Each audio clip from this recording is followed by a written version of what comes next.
इस सदा प्रेमानंद जी महाराज की 32वें पुण्यतिथि पर हम सब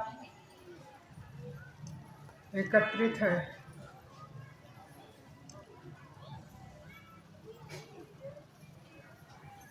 वेदों में एक हमारे शास्त्रों में एक वाक्य में बताया हुआ है, महान जनो येन गता सह प्रंथा।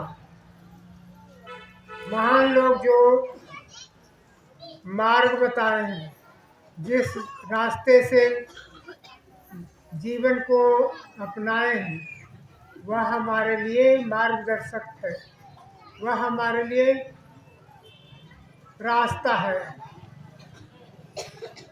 स्वामी जी महाराज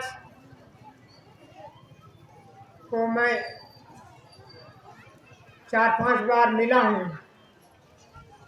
इस क्षेत्र में जब आया था, वैसे मेरा मुख्य काम है योग का प्रचार प्रसार करना, तो इस क्षेत्र में इधर भी जगदलपुर आया था मैं।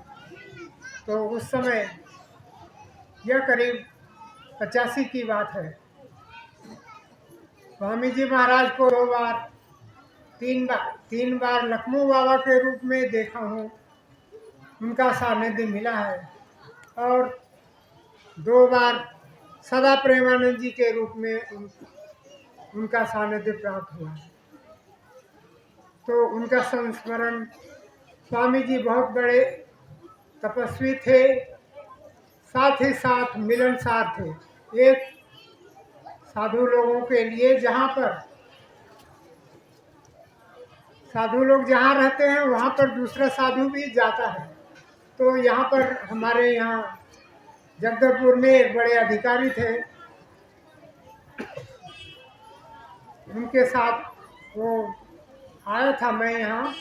तो बोले यहाँ पर एक स्वामी जी रहते हैं, एक बाबा जी रहते हैं, उनसे मिलिए, बहुत अच्छे हैं, उन्होंने बताया था। तो वहाँ पर ये मैं संस्मरण बतलाता हूँ। यहाँ पर स्वामी जी एक सरल जीवन जीते थे।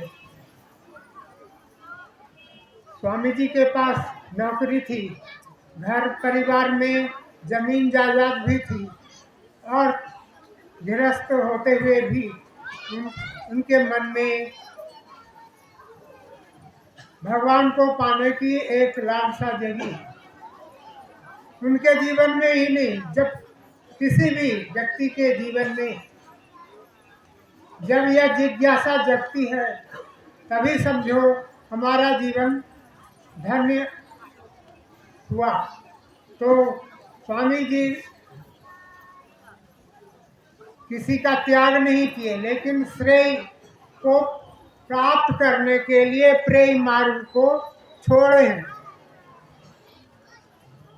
सबके जीवन में यही होता है, कुछ न कुछ छोड़ना पड़ता है, कुछ कुछ पकड़ना पड़ता है आगे बढ़ने के लिए। तो स्वामी जी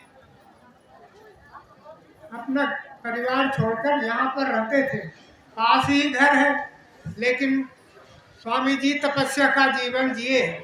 साथ ही साथ उनके साथ 2 उनकी पुत्री रहती थी। उस समय करीब करीब 9-10 साल की रही होगी दोनों। तो मैं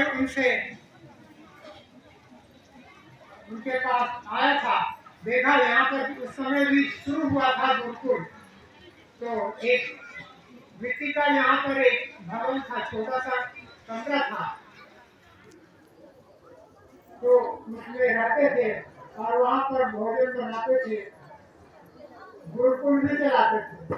अपने प्रत्येक सन्यासी का एक ही उद्देश्य होता है, वह है व्यक्तिगत साधना, दूसरा सेवा। तो स्वामी जी दोनों साथ साथ करते थे। सेवा समाज भी के लिए उन्होंने गुरुकुल चलाया, और उस विषम परिस्थिति में भी स्वामी जी किसी के पास मांगने के लिए कभी 1 किलो चावल नहीं है, 1 किलो चावल के लिए भी नहीं गए कभी भी। लेकिन